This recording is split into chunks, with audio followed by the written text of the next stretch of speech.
আমার হাতে একটি মাছ দেখতে পারতেছেন, এই মাছটির নাম হচ্ছে সাম্পিয়াত্রো। আমি এখন এটা রান্না করব পাতাতে কাচুপি দিয়ে।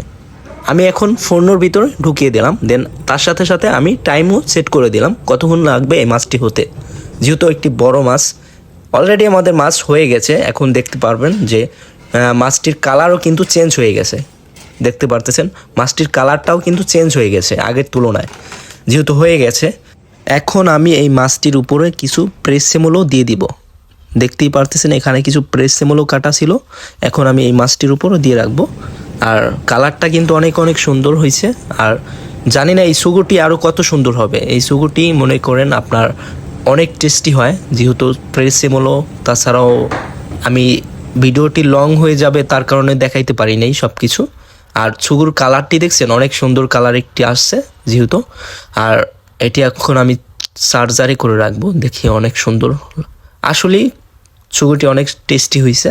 এখন আমি চলে যাব সামনে। দেখতেই পারতেছেন 2টা ফাঁসের ভিতরে কিন্তু মাছটি পরিষ্কার করে রাখছে, যেহেতু এটি 5 জনের একটি মাছ, সাম্পিয়াত্রো পেরচিঙ্কোয়ে।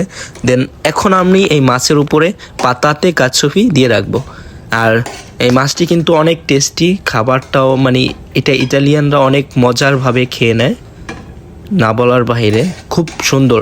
আর যারা যারা আমার মতন এই কাজ করতে চান তারা অতি তাড়াতাড়ি সিভি বানিয়ে রাখেন, যেহেতু সিভি বানাইলে ইতালিয়ান রেস্টুরেন্টে জমা দিলে 10 থেকে 15 দিনের ভিতরেই কাজ হয়ে যায় অলরেডি, যেরকমটা আমি করেছি।